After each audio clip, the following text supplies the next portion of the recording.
자, 안녕하세요. 자연스입니다. 오늘은 정초를 맞이해서 부적 이야기를 들고 나왔습니다. 그러니까 부적하면 흔히 무슨 이런 신비한 그림 뭐 이런 것들로 생각하기 쉬운데요.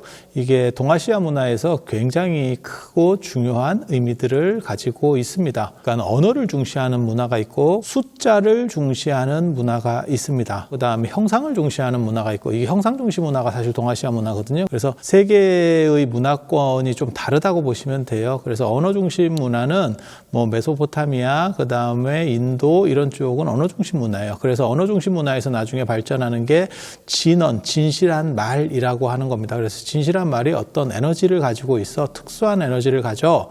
물론 그것이 진리는 아니에요. 진리에 도달하는 가장 중요한 수단이라고 보는 거예요. 그래서 이런 쪽 문화권에서는 이제 논리학 같은 것이 많이 발전하고, 그 다음에 히랍에서는 수학이 발전을 하게 되는 거고, 물론 히랍에도 논리학적인 측면들은 분명히 있습니다. 히랍 쪽하고 인도 쪽은 같은 민족이니까요. 아리안족. 그래서 굳이 나눠보면 그렇다는 거고, 또 합치면 또 합칠 수도 있어요. 그런데 중국이라고 하는 나라는 굉장히 특이합니다. 수라든지 안 그러면 언어에 대한 신뢰보다 어떤 상징, 그림에 대한 신뢰라고 하는 게 나오게 되는 거죠. 그렇게 되는 가장 큰 이유는 뭐냐면 언어가 불명확해서 그래요. 한자는 상형 문자에서 출발했음에도 불구하고 수십억 이 쓰고 있는 거죠. 이게 이제 미개 문자이기 때문에 그림이라고 하는 요소가 문자에 존재하고 있었고, 그림에서 출발하다 보니까 뜻을 명료하게 전달할 수 없어요. 그래서 언어에 대한 비신뢰가 존재하기 때문에 그 중간 단계로서, 진리에 도달하는 중간 단계로서 형상이라고 하는 상징이라는 게 나옵니다. 그 상징 중에서 가장 대표적인 게 주역이라고 하는, 주역의 근원을 거슬러 올라가면 보키 씨가 항아에서 용마가 나타나서 그 용마 옆구리 그림이 나왔대요. 그거를 하도라고 하고, 그 다음에 하나라를 세운 우왕이라는 사람이 낙수라고 하는 황하의 지류에서 거북이가 나왔대요. 그 거북이 배껍질 혹은 등껍질에 낙서라고 하는 이런 그림이 또 나왔다는 거예요. 그래서 그런 그림들을 가지고 만든 도상들이 주역입니다. 그런 그림 문화들이 존재하는 거고, 그러한 그림에 어떤 신령한 에너지가 있어요 라고 하는 게 민간적으로까지 퍼지는 게 부적 문화라고 보시면 됩니다. 주역이라고 하는 것도 어떻게 보면 부적 개념이 존재하는 거고, 우리나라 태극기에도 그게 부적 개념이 존재하는 거예요. 그래서 부적이라고 하는 게 굉장히 멀리 존재하는 것이냐? 아니, 그렇지는 않습니다. 우리 주변에 일상적으로 존재하는 어떤 상징, 지금 이제 정초가 되면 삼재 소멸부라고 하는 게 있어요. 삼재는 사실은 인도에서 불교를 타고 들어온 문화인데, 그거를 없애야겠다라고 생각할 때 나오는 게 삼두일조궁이라고 하는 부적입니다. 이 부적을 보면 매나 독수리 같은 이런 맹금류가 머리가 3개 달리고 다리가 하나, 다리가 하나라고 하는 건 사실은 들고 있는 거예요. 그거는 공격할 수 있다라는 뜻이에요. 머리가 3개가 있다라고 하는 거는 삼재의 하나에 대응하는 거고, 왜 하필 저게 매냐 이렇게 얘기하면 그거는 매의 눈으로 모든 것을 보는 거죠. 그래서 하나도 빠짐없이 다 보고, 그런 삼재가 돌아올 때 그거를 쫙 쪼고 공격해서 몰아내겠다 라고 하는 그림 상징입니다. 부적이라고 하는 게 신비한 그림만 있는 게 아니고, 원래는 이렇게 단순 상징들이 점점 추상화되는 겁니다. 그 다음에 가롱치천의 포박자라고 위진남북조 시대 때 대단한 도사가 있어요. 포박자 4편에 아주 재밌는 부적이 있어요. 진형도라고 해서 중국에 가면 오학산이라는 게 있습니다. 중국을 대표하는 가장 대표적인 5개의 산이에요. 오학의 큰 산들의 그런 에너지를 상징화해 놓은 겁니다. 삼두일조궁 같은 경우는 형상 자체를 그대로 그리려고 했던 거고, 오학 진형도 같은 경우는 그 산 자체를 그리는 게 아니고 그 산의 어떠한 전기, 눈에 안 보이는 그러한 내면적인 부분을 재해석해서 그리는 방식이에요. 오학 진형도, 오학 산신도 이런 거를 가지고 일반 산에 들어가면 모든 산신들이 자기보다 위에 사람이 왔다, 뭐 황제의 사신 이러듯이 그런 쪽으로 왔다라고 생각을 해서 그 사람을 보호하고 그 사람을 해치지 않는데, 그런 믿음이 있는 거예요. 좀 약간 원시적인 믿음인데 뭐 그러려나고 들어주세요.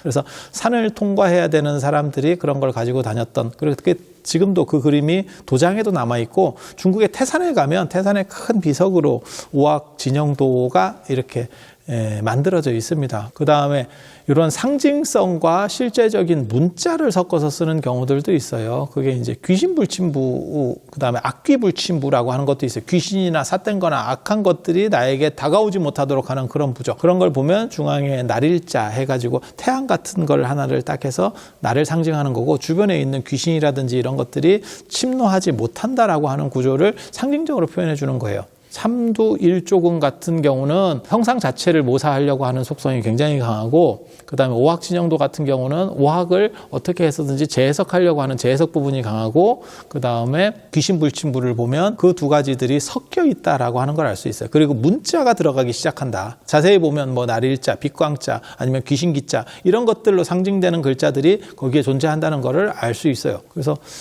이런 것들이 좀씩 섞여 들어가는구나. 그리고 글자가 들어가기 시작하는 거 굉장히 중요한 거거든요. 보통 부적에 제일 많이 나오는 표현이 급급여율령 사바하라고 하는 게 있어요. 그게 이제 옛날에 공문서에 윗사람이 빨리빨리 진행해라. 그러니까 이거는 속히 진행해서 처리해라 라고 할 때 급급여율령이라고 쓰거든요. 그리고 사바하는 불교에서 들어오는 거고, 사바하는 모든 것을 다 이룰 것이다 라고 하는 불교적으로. 그러니까 불교하고 중국 전통문화가 섞이면서 들어가는 게 급급여율령 사바하라고 하는 글이고, 나중에 불교적인 색깔이 강해지면서, 불교는 진언이잖아요. 그러니까 언어적인 부분이고, 그래서 점점 문자들의 비율이 많아져요. 그렇게 문자가 많아지는 그림이 이제 저도 개인적으로 가장 멋있다고 생각하는 이 칠성부입니다. 칠성부 그림을 보면 주변에 결계를 동그랗게 쳐놓고, 그 다음에 북두칠성 같은 것들을 주변으로 이렇게 돌려놓고, 안에다가 뭐라고 썼냐면, 저도 뭐 정확하게 기억나는 건 아닌데, 천태산의 한 노인이 굉장히 예리한 검을 가지고 옥황상제의 명을 받아서 다 쳐내니까 모든 나쁜 것들은 다 사라지게 된다. 아주 단순한 문구를 안에다가 써놨어요. 그걸 이제 칠성부라고 해서 글씨도 있고 그림도 있고,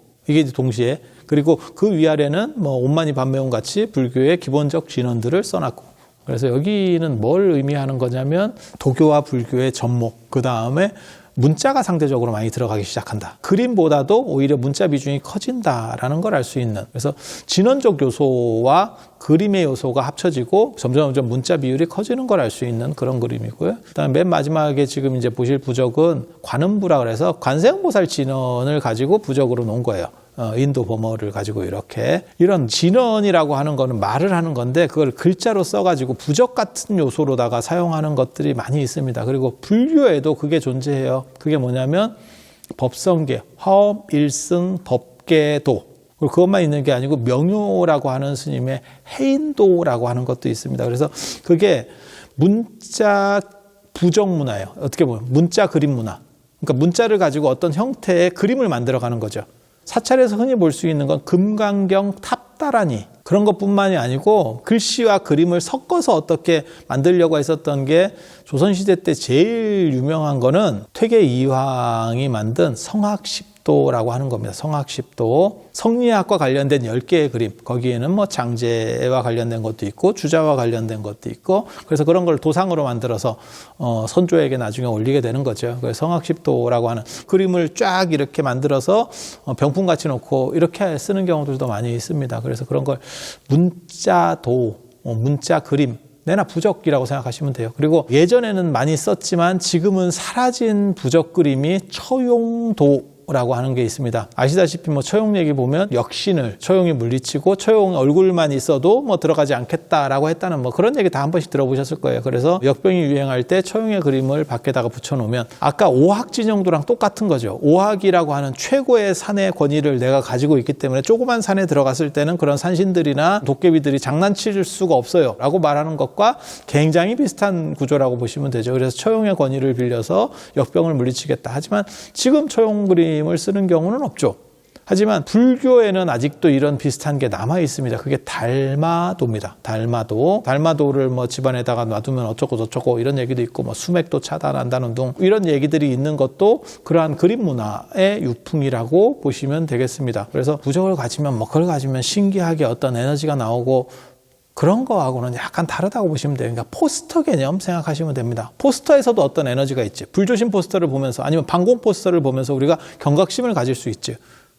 하지만 그것 자체가 에너지를 만들면서 무언가를 변화시킨다? 사실 그런 거는 아니에요. 그래서 저 같은 경우는 부적에 대해서는 상당히 긍정적인 사람입니다. 그냥 큰 돈 안 들이고 그냥 정초에 이런 걸 하나 가지고 있음으로 인해서 나는 뭔가 나를 보호해 줄 거야 라는 생각을 가진다면 그건 뭐 충분히 가하다고 생각을 해요. 그리고 우리나라 전통 문양에도 많이 있습니다. 그러니까 뭐 포도라든지 석류문이라든지 예전 자개농이나 그 다음에 뭐 한복이라든지 안 그러면 혼수에 그런 것들 많이 있었거든요.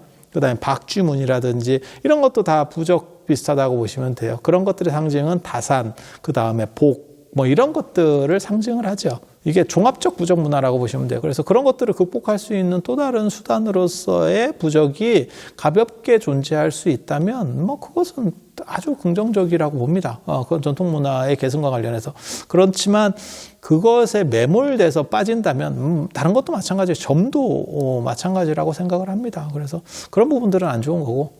그리고 그걸 사람을 또 이용해서 제가 제일 이제 싫어하는 사람 중에 하나가 남의 위험을 틈타는 사람. 사람이 불안하니까 돈을 더 세게 불러서 더 좋은 거예요 라고 얘기를 하면 마치 무언가 될 것처럼 원가는 똑같습니다. 정확하게 말하면. 그래서 뭐 그게 대단한 에너지를 줄 것처럼 그렇지는 않습니다. 그냥 뭐 어디 사주 카페나 타로점 신년의 토정비를 보듯이 이렇게 가벼운 마음으로 내 삶의 활력소, 그 다음에 긍정적인 거, 재미 이런 정도 차원에서 한다면 이거는 충분히 긍정적인 전통 문화 그리고 동아시아에만 있는 그림 문화라고 정리하면 되겠습니다. 자, 이상으로 마치도록 하겠습니다. 자, 들어주셔서 감사합니다.